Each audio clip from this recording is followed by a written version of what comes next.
역대하 16장에는 아사 왕의 마지막 에피소드가 기록이 되고 있어요. 아사 왕 말년에 북이스라엘과 전쟁을 벌이게 된 어떤 사건을 중심으로 기록이 되어지고 있는데요. 북이스라엘의 왕이었던 바하사가 남유다를 공격하자 아사는 아람 왕에게 도움을 청합니다. 이미 북이스라엘과 아람은 나름대로 어떤 동맹 관계가 좀 맺어져 있었던 것 같은데 아사는 이 관계를 끊어내고 오히려 아람이 자신의 편에서 북이스라엘을 공격하도록 그렇게 외교를 펼치게 되어지죠. 많은 음과 금을 가지고 그것을 통해서 이러한 어떤 외교 관계를 좀 맺고 있는 장면을 보게 되어집니다. 결국 북이스라엘과의 어떤 관계를 끊어낸 아람은 북이스라엘을 공격하게 되어지고요. 북이스라엘의 왕이었던 바하사는 라마를 건축하던 그 일을 포기하고 도망치게 되어집니다. 북이스라엘 왕이었던 이 바하사는 라마를 건축해서 국경과 같은 역할을 하려고 하는 의도가 있었던 것 같아요. 그래서 그렇게 건축을 좀 하고 있던 중에 건축을 포기하고 돌아가니까 그때 남겨져 있었던 건축 자재를 가지고 아사는 자신이 필요한 성읍을 건축하는 데 사용하게 되어지죠.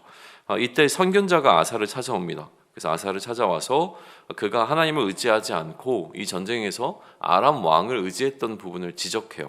그러니까 잘못을 했다라고 이야기를 하는데요. 이전에는 상대가 어떠하든지 간에 그 상대의 적국의 규모와 상관없이 하나님을 의지하는 태도를 보였던 아사가 이번에는 그처럼 하나님을 의지해서 승리를 거두는 것이 아니라 오히려 하나님이 아닌 아람의 힘을 의지했기 때문에 이 일이 하나님 앞에서 망령되었다라고 이제 평가를 내립니다. 그리고 이로 인하여서 앞으로 이스라엘 가운데 이 남유다 가운데 전쟁이 계속 일어나게 될 것이다라는 이야기를 하게 되어지죠. 이러한 선견자의 말에 아사는 분노로 답합니다. 굉장히 화를 내고 이 선견자를 옥에 가두어두게 되죠. 그리고 아울러서 백성 중에 몇 사람을 학대하였다라고 하는 이 이야기까지 넘어가게 되어지는데 구체적으로 설명이 되지는 않지만 맥락 속에서 보자면 이 선견자가 소위 얘기하면 바른 말을 했지만 이것이 아사의 심기를 건드렸고 아사가 그래서 선견자를 옥에 가두었더니 백성 중에 몇이 이 부분에 대하여서 좀 뭐라 그럴까요? 좀 옳지 부당하다라는 이야기를 했다고 한다면 그 사람들조차도 아사가 이제 학대한 것으로 이제 볼 수가 있는 것이죠. 아니면 뭐 다른 식으로도 해석은 가능합니다. 아무튼 아사가 그의 말년에 이러한 태도를 좀 보이고 있는 것에 대한 기록을 좀 남기고 있는 거니까요.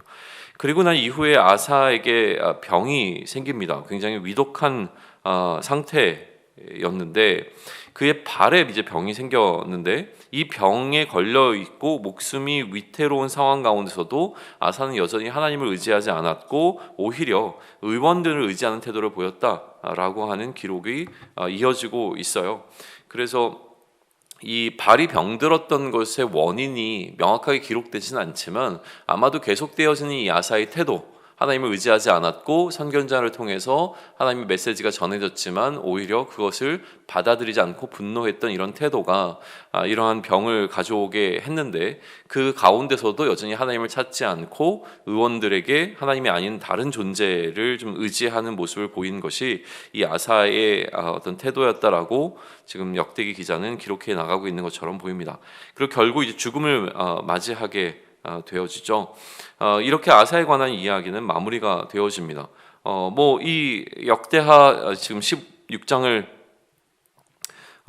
보게 되어지면 이 역대하 16장에서 말하고자 하는 메시지는 굉장히 선명해요.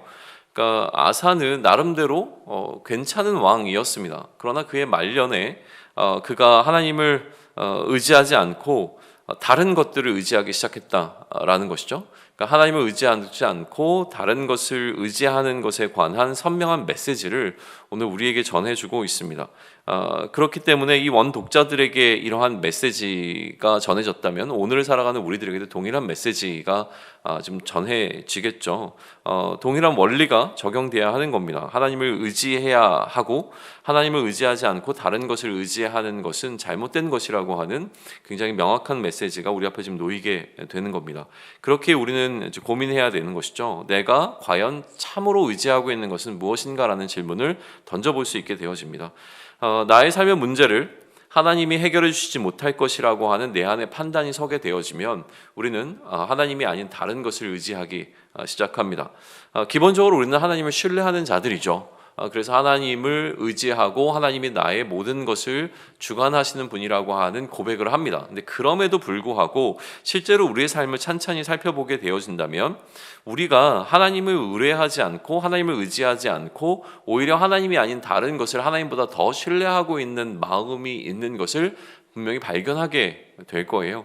그럼 이런 부분 가운데서 이런 것들을 의지하지 말라라고 하는 부분이 아니죠. 그러니까 의원들을 의지했던 모습을 잘못 적용하게 되어지면 그러면 이제 의료 체계를 의지하지 말고 하나님만을 의지해야 된다라는 것으로 잘못 왜곡돼서 이 본문이 이해될 수가 있는데, 그럼 우리는 이 부분에서 어떻게 올바로 묵상을 해야 되는가라고 하는 것은 하나님을 향한 의뢰가 형식적이 되어지는 것을 좀 경계해야 된다라고 하는 첫 번째와, 그리고 우리가 무엇인가를 의지할 때 그 안에 하나님을 향한 의지함이 여전히 포함되어 있는가 라고 하는 부분을 다시 한번 점검해 볼 수 있는 포인트로 가야 할 겁니다. 하나님은 모든 것을 통해서 우리를 도우시고 하나님께서는 모든 것을 통해서 우리와 함께 하실 겁니다.